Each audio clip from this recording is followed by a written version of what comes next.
Hi, my name is David Odunaiya, aka ZGM Adet. And if some of you are wondering what ZGM means, it means Zombie Grandmaster.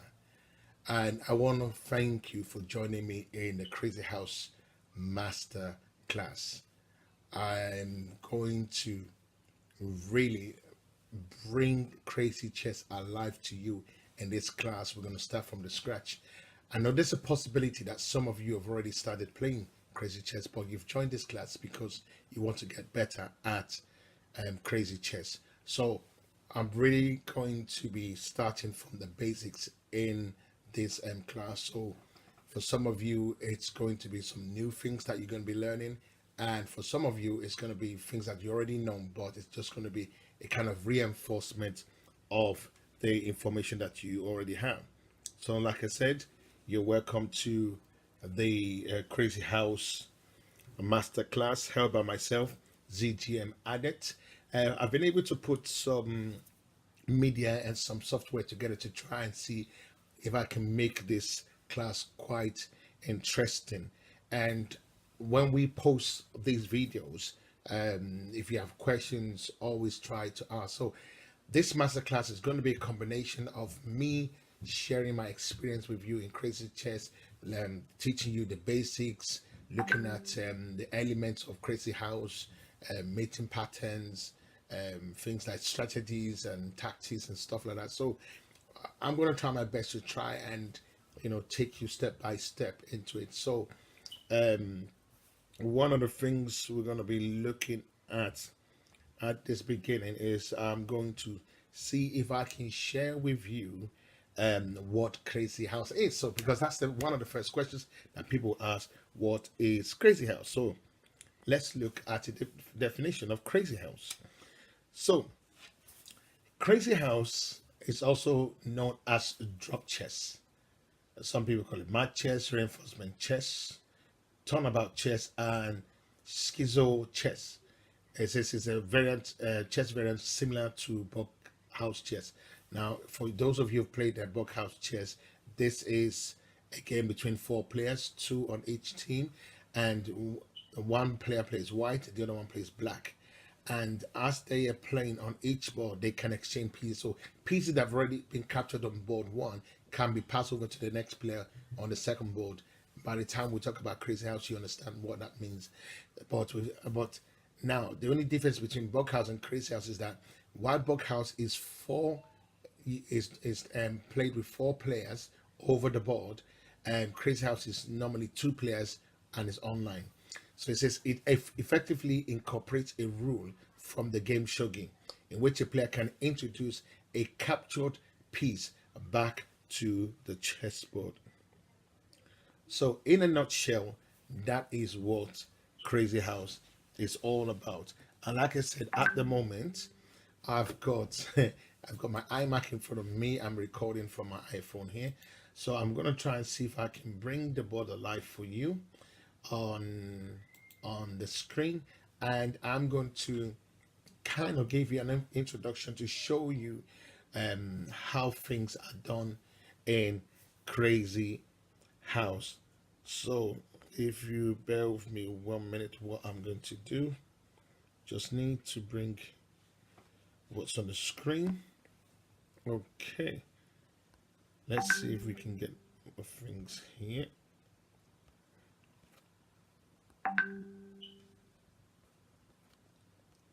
Okay, Crazy House. Okay, here we are, guys. So here we have before us a chessboard, and what I'm going to use this to do is to show you just what Crazy House is all about. Now, looking at the board now, some of you have already begun to think about your chess openings.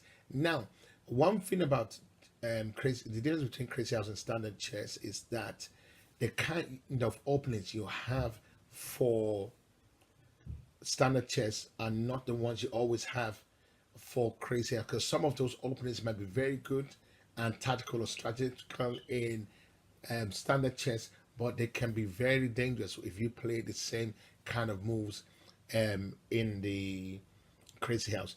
Now, what I'm going to do, I'm just going to kind of give you an overview of how pieces move. It's all the same. The rules are the same with normal chess. It's just that um, pieces that have been taken off, that have been captured, can be reintroduced. And I'm just going to quickly show you an overview of that, how that is done. So we start. So this is a game that I played with who's this, somebody called Capici. So this is one of my games. So let's see. So he plays d4, and here I know a lot of you will want to play Dutch defense, Cromfeld, King's Indian defense. But here, you know, like I said, your openings are quite different here. So here, knight, bringing the knight out, you know, keeping an eye on the center.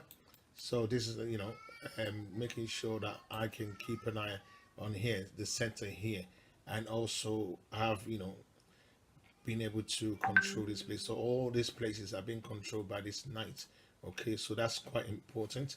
And the next move, so this guy, for some reason, he played his pawn twice, which I know in normal chess, also standard chess, also is almost like, you know, moving a piece twice. Now here, I just continued. I pushed d6 just to give room for my bishop to come out. So, you know, just want this. It's nice for this bishop to be free to have, you know, see, you know, the range of this bishop is quite long, and that's why bishops are very good. Although as time goes on, you're going to learn that knights can be very, very dangerous in Crazyhouse.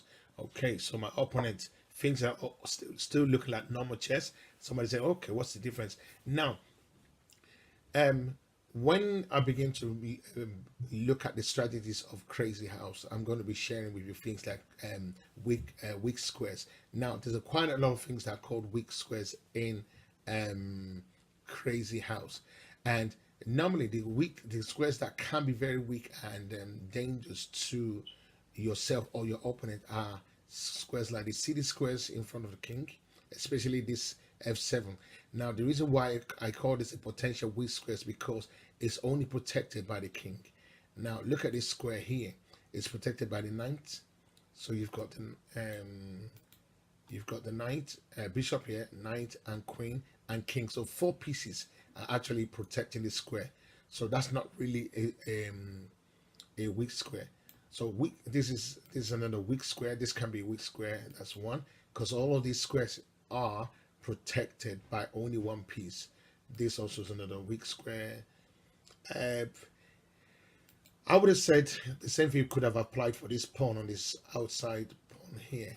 However, the only problem is that it's further away from the king. I believe that weak squares are squares that are close, that, you know, compromise the safety of the king. Okay, so I look at this now, and I could say weak squares are squares that you vacate that allows your opponent to drop a piece, and we're going to be seeing that in a minute. So let's get rid of these highlights here. Okay, so what did I play to respond to my opponent? I played bishop. So once again, look at the range of that bishop. If I drop a pawn here, I'll be pinning both the queen and the knight. So these are things you like. So that's why this is now becoming a weak square. You have to be very dangerous. Now, this is a very good opening because it's like a flank opening. You're creating and trying to create an open, semi-open file on the flank, queen flank side. But Crazyhouse, you have to be very careful. You don't just move pawns anyhow. A pawn dropper. So I mean, could you imagine if I was to sacrifice, you know, take knight takes pawn here and then drop it on this square? So we have to be very careful how you do it.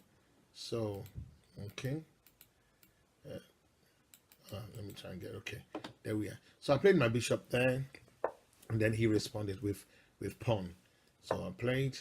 So I moved my pawn 2 steps forward. He could do and pass on there if he wanted to, but I didn't. H3, you know, potential of pushing G4, but if he does that, that would leave that G2 here vulnerable. So, but all the same, I played H6 just to prepare, just in case he was going to play white chess. Knight development, which is normal. Bishop development for white. Now pieces are being developed. Now here it seems as if it's boring and there's no action is going on, but trust me, when things begin to heat up, Now beginning to move my pieces to a part where I can begin to influence action on the board. I'm trying to concentrate on, putting pressure on things like this. I mean, imagine a pawn dropping here. That could do some damage. So I'm just getting things ready. And in most cases, when you're playing Crazyhouse, you don't always have the chance to develop your piece like this. Sometimes your opponent comes at you from the very start, so you have to get used to very volatile attacks or openings right from the very beginning. There's some guys right from move 3 or 4, they start coming at you, so you have to be very ready, and that's why it's important you learn, the basics of Crazyhouse. Okay, so I'm just using this game to show you, because I want to show you how you drop pieces in Crazyhouse, and then use that to give you a little overview of things when we talk about um, the squares, weak squares, and stuff like that. I'm still going to do a study whereby we're going to be talking in depth in each of the things that I've mentioned, so not to worry about that.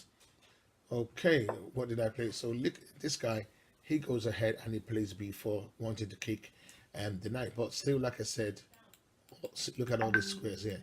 Those are potential weak squares. So I just played knight here. So I'm bringing my pieces more into my opponent's territory. In Crazyhouse, you have to try and see, apart from the safety of your king, one of the things that's important is try and gather as much pieces against um, your opponent's king safety. I mean, look at this knight now.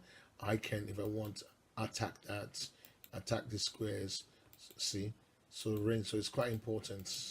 So okay, so what did he do? He took the knight. I took back, and then he castled. And watch here. See what I played. See now. Watch this.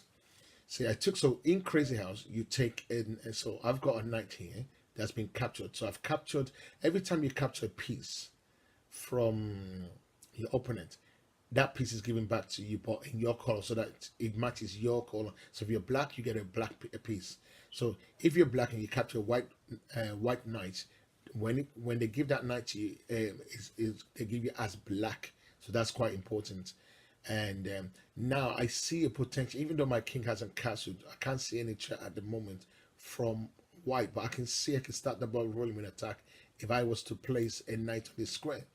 So I don't want to use the one that's already on the board. I want to use the one, and I want to introduce a new one, so that, if I drop a knight here and he makes a long move, I might be able to deploy this knight somewhere else while still maintaining the threat against the queen and the bishop. So what I did, I played my knight there, and then he moved his queen. I took knight takes bishop, and then I've got a bishop here. I just wanted to play a trick on him. There's all the kind of tactics that you see in Crazyhouse is unreal. Listen to me, it's unreal. I mean, watch my next move here.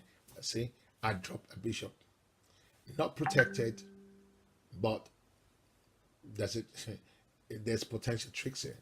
Okay, so drop a bishop there. So you can see I've introduced my bishop that was captured from him earlier before. He took it.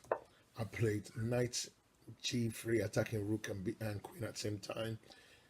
If you like, it depends on the position of the game. You can decide to take my queen, and sorry, take my bishop with his queen. But what he does, he moves back. I take knight, takes queen, and then I try and put pressure on his g3, threatening to take bishop takes h3. So he puts a bishop there, and there I just go ahead and sack. Bishop takes, and then I drop. See, that pawn has just come from the side. Look at it from around here. See this pawn? You drop it on this square, because one, if he takes, so I drop the pawn there, and look at his knight. If he takes with the knight, I take. I've got my bishop here, and I will take it.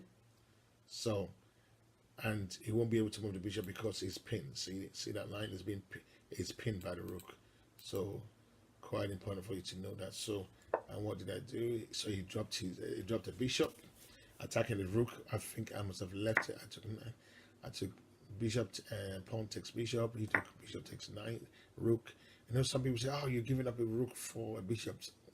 In Crazyhouse, in most cases, even bishops are more powerful than rooks, depending on the position you are, because rooks, they're not really diagonal, and they don't always provide the most deadliest attack. So it takes bishop takes rook, I take pawn with a check, and then he takes that, and then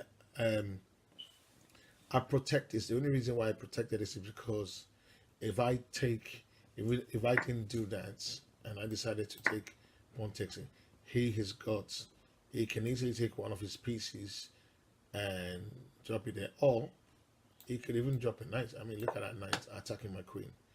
I have to go somewhere and look at the check here. He can take this woman, so that's going to be with a check, and if I know it'll be all into my king's safety is going to be compromised. So, and that's why I wanted to make sure that I didn't put my king at risk. So let's go back. So he took that, and what was my move? Yeah, bishop. So I've dropped the bishop there. He takes. So here, it's still, at least instead of dropping the knight, he drops because I would have taken bishop takes knight. So he drops a pawn, and already things are looking great for him. But then I castled. Here I would have expected him to do bishop takes, pawn takes bishop, and then when rook takes, maybe something like take here, and then drop a bishop here to pin the rook, and then also maybe later on drop a pawn here. So things are, you know, and if I decide I was going to do this, then he can drop thing, and that's going to be, it's going to be very, very, very, very bad. So I didn't do that. So let's go back. So what did he play? So he gave me a pawn, I mean, to move, but I don't know what that was, but so I had no choice. I had to take it. Just waiting for, just bear me 1 minute. I think the computer's taking its time. So at least while the computer is trying to get itself set, you can see the kind of things that in a Crazyhouse is not really about you cramming openings. You just need to know the basics. And what I've done here is just to show you how you know, how pieces move, how you drop your pieces, how you can kind of take advantage of weak squares. And like I said, we're still going to talk about that later on when we go into full depth. So all I've done here is kind of introduce you to what Crazyhouse is. So like you can see, Crazyhouse is called a drop chess, reinforcement chess, because you can reintroduce a captured piece. So in a nutshell, that is what Crazyhouse is all about.